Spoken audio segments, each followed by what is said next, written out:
السلام علیکم ورحمۃ اللہ وبرکاتہ۔ جب انسان کے ذہن میں گناہ کا خیال آتا ہے تو شیطان اس پر ایک حملہ یہ کرتا ہے کہ یہ گناہ تو بہت چھوٹا ہے،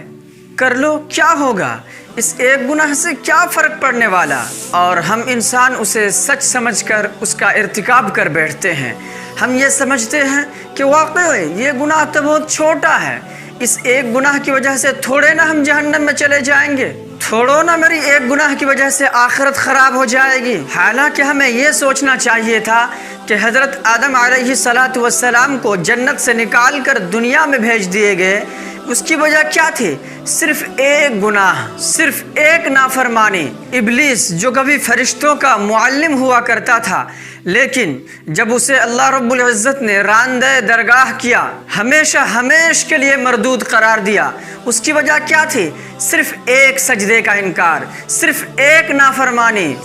ہم کسی بھی گناہ کو چھوٹا نہ سمجھیں، کیونکہ اللہ رب العزت کا فرمان ہے وَتَحْسَبُونَهُ حَيِّنًا وَهُوَ عِندَ اللَّهِ عَظِيمٌ، کہ تم لوگ اس گناہ کو یعنی بہتان کو بہت چھوٹے سمجھ رہے تھے، حالانکہ یہ اللہ رب العزت کی نظر میں بہت بڑا جرم ہے۔ حضرت محمد ابن المنقدر کی وفات کا وقت جب قریب آیا تو لوگوں نے دیکھا کہ وہ زار القطار رو رہے ہیں، تو لوگوں نے ان سے رونے کا سبب پوچھا کہ آپ کیوں رو رہے ہیں؟ تو انہوں نے جواب دیا کہ میں کسی ایسے گناہ کی وجہ سے نہیں رو رہا ہوں جس کا میں نے ارتکاب کیا اور میں اسے جان رہا تھا، میں تو اس گناہ کی وجہ سے رو رہا ہوں جس کا میں نے ارتکاب کیا اور میں اسے معمولی سمجھ رہا تھا، حالانکہ وہ اللہ کی نظر میں بہت بڑا ہے۔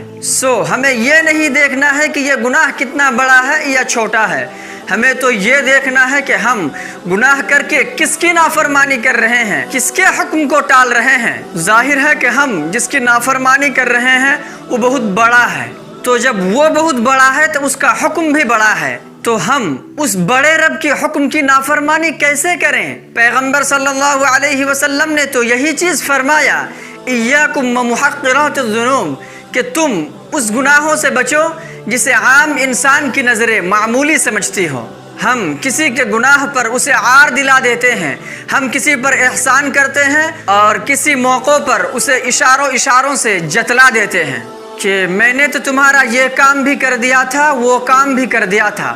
ہم اسے بہت معمولی سمجھتے ہیں، حالانکہ یہ سب اللہ کی نظر میں بہت بڑا جرم ہے، اور پیغمبر اسلام صلی اللہ علیہ وسلم کا فرمان ہے کہ تم ان گناہوں سے بچو جسے عام انسان کی نظریں معمولی سمجھتی